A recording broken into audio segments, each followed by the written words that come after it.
اور نبی علیہ الصلوۃ والسلام اس طریقے سے صحابہ کے سامنے آئے کہ حضور صحابہ کی باتیں سن رہے تھے، صحابہ حضور کو دیکھ نہیں رہے تھے۔ تو یتذاکرون، آپس میں صحابہ مذاکرہ کر رہے تھے، گفتگو کر رہے تھے آپس میں۔ ایک صحابی کہنے لگے ان اللہ اتخذ ابراہیم خلیلا، کہ جناب ابراہیم کو اللہ نے خلیل بنایا۔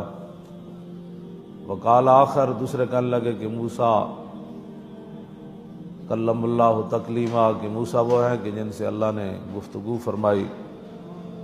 تیسرے کہنے لگے کہ عیسیٰ کلمۃ اللہ و روح، عیسیٰ اللہ کا کلمہ ہے اور اللہ رب العالمین نے آپ کو بغیر باپ کے پیدا فرمایا۔ تیسرے کہنے لگے آدم اصطفیٰ اللہ، کہ آدم وہ ہیں جن کو اللہ رب العالمین نے چن لیا۔ تو فخرج علیہم رسول اللہ، جب صحابہ آپس کی گفتگو مکمل کر چکے تو حضور ان کے سامنے آ گئے صلی اللہ علیہ وسلم۔ وقال قد سمعت کلامکم وعجبکم، حضور نے فرمایا میں نے تمہاری گفتگو بھی سنی ہے اور تمہارا تعجب کرنا بھی سنا ہے کہ فلاں نبی کو اللہ نے یہ شان فرمایا۔ ابراہیم خلیل، ان ابراہیم خلیل اللہ وهو كذلك وموسیٰ نجی اللہ وهو كذلك وعیسیٰ کلمۃ روح وهو كذلك وآدم اصطفیٰ اللہ وهو كذلك۔ فرمایا بالکل اس بات میں کوئی شک نہیں کہ ابراہیم خلیل اللہ ہے، موسیٰ کلیم اللہ ہے، نجی اللہ ہے، اور عیسیٰ اللہ کا کلمہ بھی ہے اور روح بھی ہے، اور جناب آدم کو اللہ نے چن لیا۔ حضور نے فرمایا اس میں کوئی شک نہیں، الا وانا حبیب اللہ۔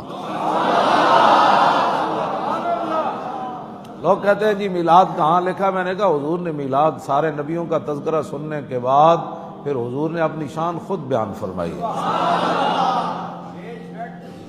وہ تو کوئی جانور بھی خوش ہوئے۔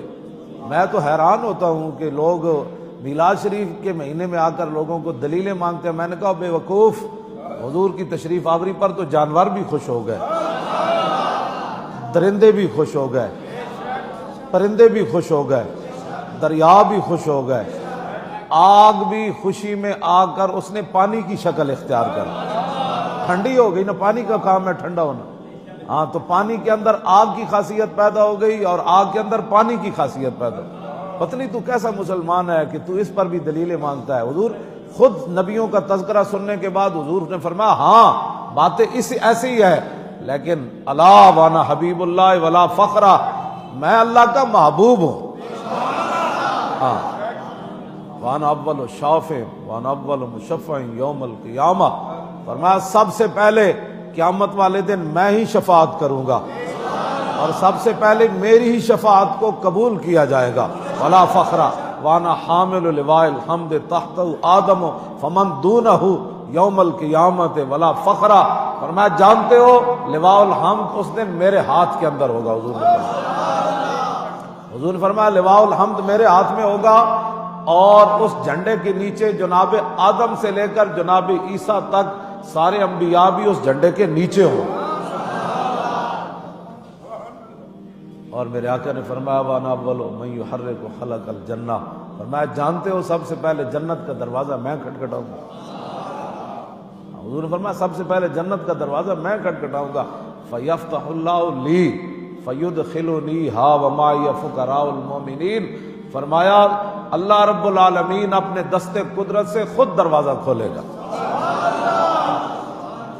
فیفتح نہیں فرمایا کہ دروازہ کھل جائے گا، نانا اس کا فاعل بھی رب نے ذکر فرمایا، فیفتح اللہ لی، خود میں جب دروازہ کھٹکھٹاؤں گا نا تو رب العالمین خود جو ہے وہ اپنے دست قدرت سے وہ دروازہ کھولے گا۔